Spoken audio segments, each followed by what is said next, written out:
UB entertainments ఈ entertainment రంగంలోకి enter అయ్యి 5 years పూర్తి చేసుకుంటున్న సందర్భంగా యూబీ వారికి కూడా శుభాకాంక్షలు తెలియజెప్తూ handing over the mic to our one and only mega star Chiranjeevi గారు.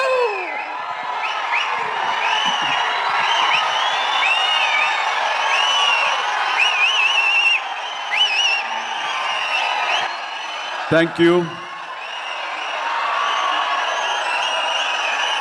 దూర ప్రాంతాల నుంచి, ఇక్కడ ఈ సిటీ నుంచి, చుట్టుపక్కల నుంచి, 2 రాష్ట్రాల్లోనే కాకుండా ఇతర రాష్ట్రాల నుంచి కూడా వచ్చేటువంటి ప్రతి ఒక్కరికి, మా మెగా ఫ్యాన్స్ అందరికీ హృదయపూర్వక నమస్కారం.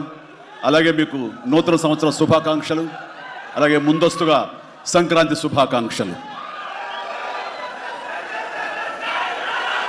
ఇక్కడ నా మిత్రుడు, సోదర సమానుడు, అత్యంత ఆప్తుడు వెంకీ, ఆయనతో చేయటం అన్నది నాకు చాలా ఎక్సైటింగ్ ఉంది. దాని గురించి తర్వాత మాట్లాడతాను. ముందుగా ఏంది వెంకీ సంగతి అంటే అదిరిపోద్ది సంక్రాంతి అని, ఏంది బాసు సంగతి అంటే మనదే కదా సంక్రాంతి అని, ఇరగదిద్దాం సంక్రాంతి అని అంటాం. ఇక్కడ ఈ సందర్భంగా ప్రత్యేకించి మనదే కదా సంక్రాంతి, ఇరగదిద్దాం సంక్రాంతి అనేది కేవలం మన శంకర వరప్రసాద్ గారిదే కాదు. ఈ సంక్రాంతి మొత్తం మన తెలుగు పరిశ్రమది అవ్వాలని మనస్ఫూర్తిగా కోరుకుంటున్నాను. అందరికీ డార్లింగ్, ఇందా మన అనిల్ చెప్పినా, ఎవరు చెప్పినా, ప్రభాస్ రాజా సాబ్ కానీ, అన్నయ్య అంటూ ఆప్యాయంగా పిలిచే నా తమ్ముడు రవితేజ సినిమా కానీ, అలాగే మా ఇంట్లో సరదాగా తిరుగుతూ చిన్నప్పటి నుంచి పెరిగినటువంటి శర్వానంద్, నారి నడుమ మురారి కానీ, నాకు గురువుగా నన్ను భావిస్తూ నా శిష్యుడిగా ఉన్న నవీన్ పోలిశెట్టి, వీళ్ళందరి సినిమాలు కూడాను ఈ సంక్రాంతికి సూపర్ హిట్ అవ్వాలని, తద్వారా వాళ్ళకి విజయం లభించడమే కాదు, తెలుగు సినిమా పరిశ్రమకు, నిర్మాతలకు, బయ్యర్లకి వీళ్ళందరూ కూడా సుభిక్షంగా ఉన్నప్పుడే అదే నిజమైన సంక్రాంతి. ఆ సంక్రాంతి కావాలని కోరుకుంటున్నాం, జరుగుతుందని ఆశాభావం వ్యక్తం చేస్తారు. అది మీరు ఇచ్చి తీరుతారన్నటువంటి ప్రగాఢ నమ్మకం అయితే నాకున్నది. ఈ 2026 సంక్రాంతి తెలుగు పరిశ్రమ మర్చిపోకూడదు. అలాంటి సంక్రాంతి మీరు మాకు ఇవ్వాలి. ఎందుకంటే ఇక్కడ ప్రతి cinema comedy genre, family genre తోటి, ఎంటర్టైన్మెంట్ జోనర్ తోటి పర్ఫెక్ట్ సంక్రాంతికి వచ్చే సినిమాలు ఇవన్నీ, సంక్రాంతికి నచ్చే సినిమాలు ఇవన్నీ. కాబట్టి ఈ సంక్రాంతి అన్ని సినిమాలు బాగాడతాయి అనుకుంటున్నాను. ఆడేలా చేసే బాధ్యత మీది. దయచేసి అన్న సినిమాల్ని థియేటర్కి వెళ్ళే చూడండి, థియేటర్లోనే ఆస్వాదించండి, అలాగే మీరు ఆశీర్వదించండి కూడా.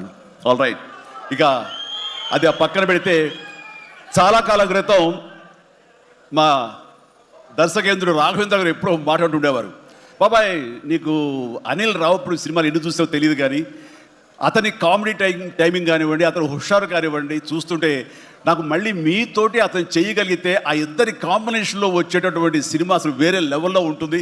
ఐ విష్ మీరు త్వరగా చేయాలని, కలవాలని నేను కోరుకుంటున్నాను. అది ఎప్పుడు వస్తుందో ఏంటో తెలియదు. ఎన్నో సంవత్సరాల క్రితం అన్నారు, కానీ సరిగ్గా ఈ సంవత్సరం బిగినింగ్లోనే ఆయన చేతుల మీదగానే క్లాప్ కొట్టి ఈ సినిమా ప్రారంభించారు.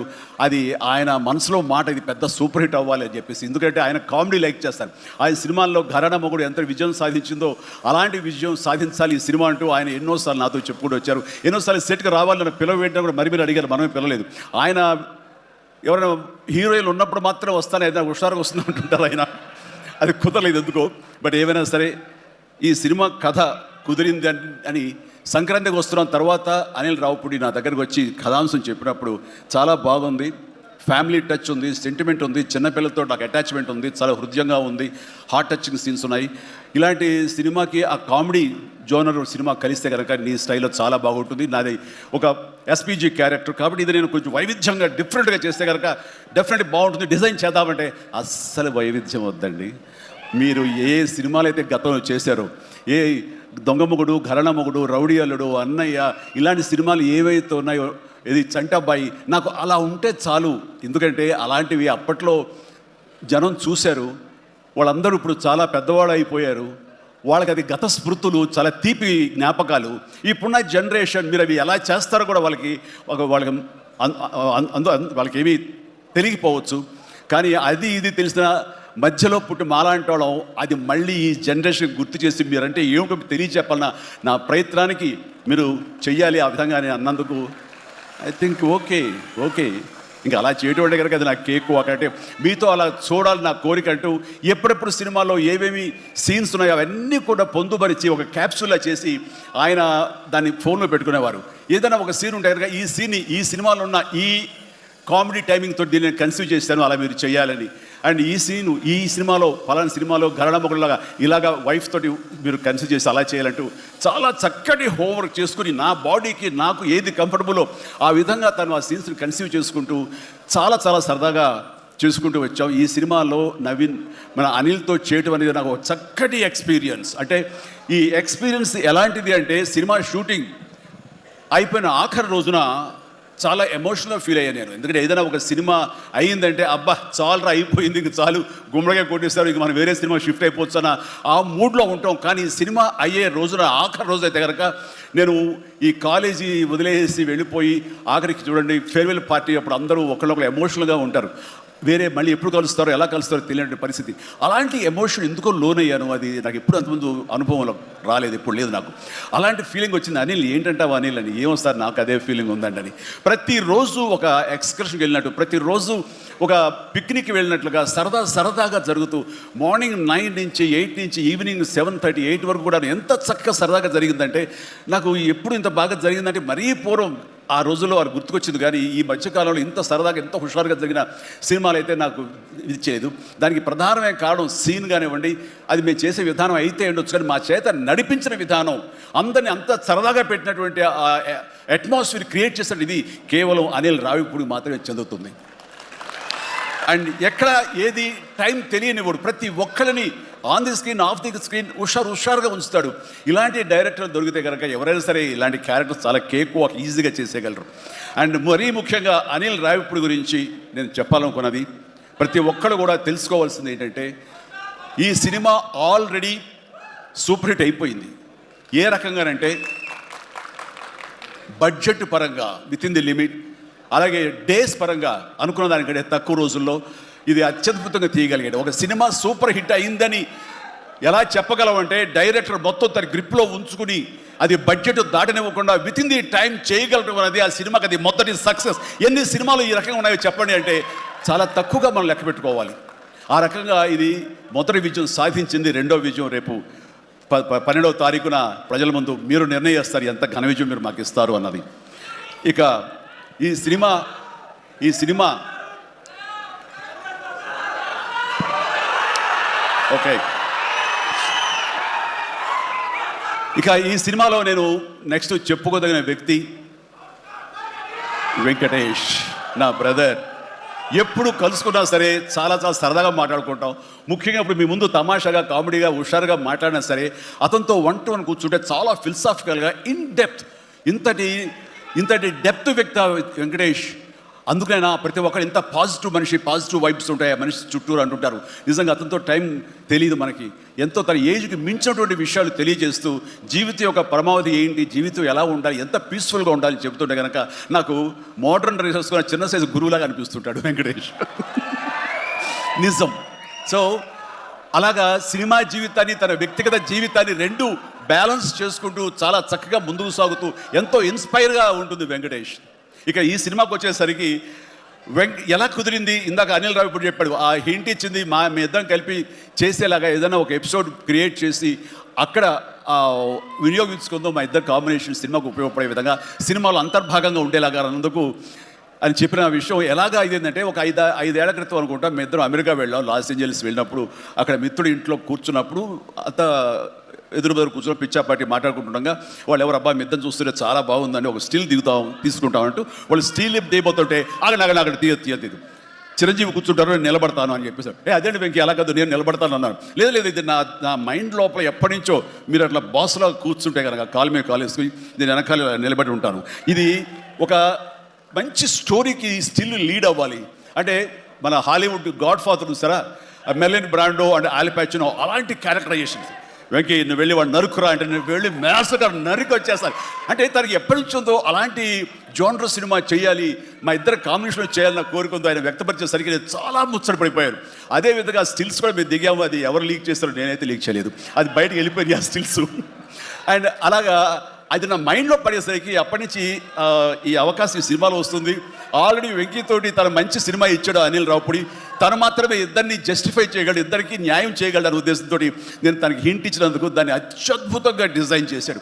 ఎలాగంటే ఇద్దరు దీంట్లో చెప్పలేవే లీక్ చేస్తాను భయంగా ఉంది, ఎందుకంటే ఇలా వదిలేస్తే మొత్తం స్టోరీ అంతా డైలాగ్ చెప్తాను నేను, అది బాగుండదు, మీకు అక్కడ థియేటర్లో చూసి ఎంజాయ్ చేయండి, అంత బాగుంది. అయితే వెంకితోటి నేను సినిమా షూటింగ్ చేస్తాను లేదు, ప్రతిరోజు ఇద్దరు పిచ్చిగా చేసావు, ఎంత ఎంజాయ్ చేసావంటే మీకు వీళ్ళు సినిమా యాక్టింగ్ చేసేట్టు ఉండదు, ఇద్దరు కలిపి అల్లరి కుర్రవాళ్ళలాగా ఆ సెట్లో చేసావు, అదే క్యాప్చర్ చేశాడు, అది బాగా పడుతుంది. రేపు మీరు కూడా థియేటర్స్లో దాన్ని మీరు ఆస్వాదిస్తారు, డెఫినెట్గా ఎంజాయ్ చేస్తారు.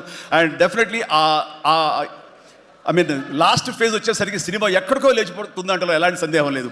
అండ్ ఆ రకంగా ఈ సినిమాకి తన వంతు పార్ట్గా, తన వంతు బాధ్యతగా తను ఒప్పుకున్నందుకు, మేము అడిగినందుకు తను ఒప్పుకున్నందుకు, ఈ సినిమాకి పూర్తి స్థాయి న్యాయం చేసి ఈ సినిమా మరో లెవెల్కి చేరుకోవడానికి దోహదపడిన వెంకటేష్కి మనస్ఫూర్తిగా సభాముఖంగా నా ధన్యవాదాలు చెప్తాను. ఏంది వెంకీ అంత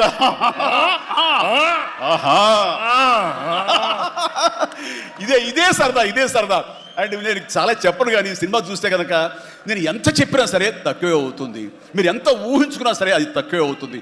సినిమా చూడండి, మేము చేసినటువంటి 18 రోజులు అనుకుంటా చేశారు వెంకీ. ఈ 18 రోజుల్లో ఒక 7-8 రోజులు సీన్స్, ఒక 5 రోజులు 6 రోజులు సాంగ్, ఇంకా 2 days చిన్న ప్యాచ్ వర్క్. ఈ రోజుల్లో ప్రతిదీ ఎంత అంటే ఎంజాయ్ చేశారు, ఇది షూటింగ్ చేసినట్టు అనిపించట్లేదు. ప్రతి సినిమా ఇలాగే ఉంటే ఎంత బాగుంటుందా అని అనిపిస్తుంది నాకు. అందుకని మనస్ఫూర్తిగా సభాముఖంగా అందరి సమక్షంలో వెంకటేష్కి ఇది మన ఇద్దరి మధ్య ధన్యవాదాలు తెలియజేస్తూ, ఇది మచ్చు తొరక. ఇందాక అనిల్ రావిపూడి అడిగినట్లుగా ఈ కాంబినేషన్ ఫుల్ ఫ్లెడ్జ్డ్గా ఎప్పుడు దొరుకుతుందంటే వెంకీ నేను రెడీ. అండ్ అనిల్ రావిపూడి ఎవరో ఎందుకు, ఈ అవకాశం నువ్వే తీసుకుని ఖచ్చితంగా నువ్వు స్టోరీ రాసుకో, మీ ఇద్దరం ఇదే ప్రాణం పెట్టి, ఇదే హుషారు పెట్టి, ఇదే గిలిగిద్దలతో మీకు సినిమా చేసి పెడతాం, కానివ్వండి ఎప్పుడు వస్తుందో తెలియదు. తర్వాత అలాగే నయనతార ఈ సినిమాలో ఏం చేశాడో, ఎలా ఒప్పించాడో కానీ మన అనిల్ రావిపూడి. అంతకుముందు 2 సినిమాలు చేశాను, తెలుగు గాడ్ ఫాదర్ కానివ్వండి, లేకపోతే సైరా కానివ్వండి. ఆ సినిమాలో తను చాలా గుమ్మరంగా ఉంటుంది, తన పని చేసుకుంటుంది, డిగ్నిఫైడ్గా ఉంటుంది, వెళ్తుంది. కానీ మళ్ళీ అసలు ఈ సినిమాలో అయితే ఎంత సరదాగా కలిసిపోయిందో, ఓ ఫ్యామిలీ గర్ల్ లాగా మాతో కలిసిపోయి, మా కుటుంబ సభ్యురాల్లాగా తను ఉండి ఎంత సరదాగా చేసిందో. నేను అలా ఏంటి అనిల్ ఏం చేసిందో, ఏం మాట్లాడావు, ఏం కన్విన్స్ చేసావు, తను ఎన్ని ఒప్పుకోవడం ఏంటి, ప్రపోజ్కు రావడం ఏంటి, అడగగానే తను చాలా రెచ్చిపోయి అసలు నయనతార నుంచి కొత్త నయనతార కనబడి చేసావు, ఏం చేసావంటే అడగండి సార్ కొనుక్కొని అంతే.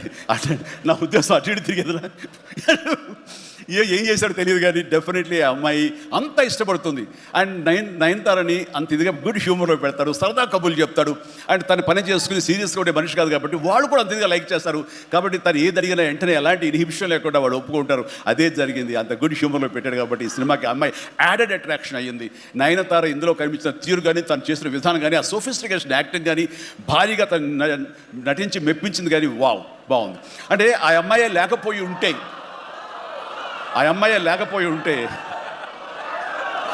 వావ్, ఇది కూడా క్యాప్చర్ చేస్తాడు. ఈ వావ్ ఎక్కడొస్తుందో మీకు సినిమా చూస్తే తెలుస్తుంది. లీక్ చేసేసాను. All right. సో ఆ అమ్మాయి నయనతార తోటి అంత బాగా చేయించాడు. మీ పక్కన మీకు ఎదురు నిలబడి మిమ్మల్ని ఎదుర్కొని ఎవరైనా ఒకళ్ళు నిలబడాలంటే ఎంత అనుకుంటున్నా, ఎంత ఫ్రెష్గా ఉండాలనుకుంటున్నా, వేరే వాళ్ళు ఉండాలనుకుంటున్నా అసలు నాకు తొయ్యట్లేదు, నాకు తట్టట్లేదు, కన్విన్స్ అయిపోతారు. ఖచ్చితంగా నయనతార ఉండి తీరాల్సిందేనండి, ఎంతైనా సరే ఎలాగైనా సరే అన్నాడు. ఆ అమ్మాయిని తీసుకొచ్చారు, ఒప్పించారు. ఆ అమ్మాయి అంతా కోఆపరేట్ చేసింది. అండ్ నయనతార ఇవాళ రాలేని పరిస్థితిలో ఉంది కాబట్టి thank you Nayanthara, thank you so much.